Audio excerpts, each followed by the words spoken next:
Hello again, YouTube. This is going to be a review of the Avengers Age of Ultron. Now, if you saw my last video, I was on the fence about seeing this movie because I was underwhelmed by the first movie, although I thought it might be a good movie to see in the theaters. So I decided to take my 13-year-old nephew to see the movie because he's probably about the target audience of this movie, and I feel like it was less of a waste of time and money that way. I found that going to the movies and how I feel about it has a lot to do with factors like that, whether or not I go with my friends, whether or not I bring my nephew, whether or not I go alone and spend way too much money on popcorn or nachos or candy or whatever. Those sorts of things seem to affect how I feel about the movie, because I've definitely gone to movies and been like, did I really just spend $10 on a ticket and another like $10 on popcorn and a soda for this terrible movie? So I think you can all probably understand that if you go to the movies frequently. But my overall impression was that, just like the first movie, I was sort of underwhelmed, but with this movie I also felt a bit desensitized at a certain point, because in a lot of the fight scenes there was so much going on at once that it just became monotonous, and it was hard to feel any sort of emotional investment. Now, as I also explained in my previous video, I hadn't really seen all of the Marvel movies. I didn't see the third Iron Man, I didn't see the second Captain America, I didn't see the second Thor movie, and I didn't see the Agents of S.H.I.E.L.D. TV show. So perhaps I was a little bit out of the loop going into this movie, and that might have been part of the reason that I felt disconnected. But overall, I felt like there was so much action and so many things going on the screen at once that it became a bit boring, and it seemed like every time the movie slowed down and went into some sort of, talking scene where there's supposed to be some sort of emotional build-up and setting up of the plot, that was right around the time that I either had to go to the bathroom or go get a refill or something like that. I left the movie a couple times very briefly, and it's just so, in those spaces where I missed the movie, it just seemed like the movie was one long train of action sequences for the most part.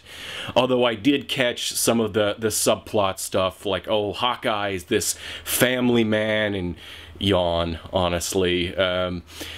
The movie was fairly well written for what it was. It was entertaining for what it was. I enjoyed it, but I don't think I would watch it again. One major problem that I had in terms of the plot was at the beginning of the movie, they go to recover Loki's scepter from this Hydra group. And so Tony Stark gets Loki's scepter, borrows it from Thor for a couple days to examine it and its technology, and he goes, oh, I found this artificial intelligence and program in it, and let's figure this thing out. And he gets Bruce Banner to help him. And this isn't so much a plot hole, but more of a matter of this really should have been in the movie. So there's Tony Stark, and he's like, hey, I found this artificial intelligence program in Loki's scepter. That's the point where Bruce Banner should have been like, you found an alien piece of technology in Loki's scepter. Gee, what could go wrong? They just sort of rushed through that part of the plot. I mean, don't think too hard. It's not one of those movies where it's like, this is obviously offensively stupid. It was well written for what it was, as I've said. But nonetheless, I feel like a lot of these, the plot points are glossed over. Of course, artificial intelligence wants to wipe out humanity because reasons, and he looked into history and see that we're bad, so let's just destroy all humans, right? It's a kind of shallow movie logic, and the entire fact that Ultron, when they're recovering the program from Loki's scepter, that they don't even stop and think, gee, should we link this to our Ultron program that's supposed to defend the planet so that the Avengers can retire and not have to worry about being killed or whatever.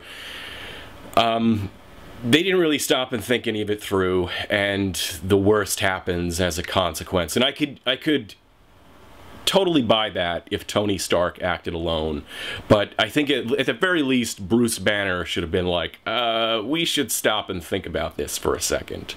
But neither of them did. Bruce Banner seemed just as blind to the potential dangers as Tony Stark did. And the other major problem, as I said, is just the monotony of some of the action, especially in the final battle, when you have this ensemble movie and it just cuts between all these different characters fighting yet more generic robots. It's just like, and here's Thor killing some robots, here's Captain America killing some robots, here's more people killing robots, and then stuff. Now, there's a quote-unquote big dramatic moment in the movie, and it's very Joss Whedon. Let's put it this way, it's a total I'm a leaf on the wind moment. Except that that particular scene in Serenity is much more poignant. And I mean, aside from the fact that Serenity is just a better movie than the Avengers 2. I keep coming back to this idea that it was good for what it was. It was well written for what it was. It was enjoyable in the moment. I'm kind of glad that I saw it in the theater instead of, you know, at home. But at the same time, I wasn't like, yes, movie's awesome! Probably because I'm 31 years old and I'm a bit jaded to all this. And it was just kind of like, meh, alright. I saw it, I enjoyed it in the moment, and now I'm done with it. I hate to make this analogy in a video in which I mentioned my 13-year-old nephew, but it was sort of like mediocre sex. That's what Age of Ultron is like. It's like mediocre sex. So, yeah, I honestly would not strongly recommend this movie. I mean, if you're the sort of person who's going to go and see this movie anyway, you know who you are, and you're going to go see it probably in spite of my review, and maybe you'll like it more than I did, maybe you won't. But if you're one of the... I couldn't give a strong enough review to convince anybody who would be skeptical about seeing this movie to see this movie. If you're inclined to see this movie, sure, go see it. If you're not inclined to go see this movie, well, then you're not really missing out on anything all that spectacular. That's the easiest way to put it. So I'm going to make this review short because I always tend to ramble. Have a nice whatever time it is. Goodbye.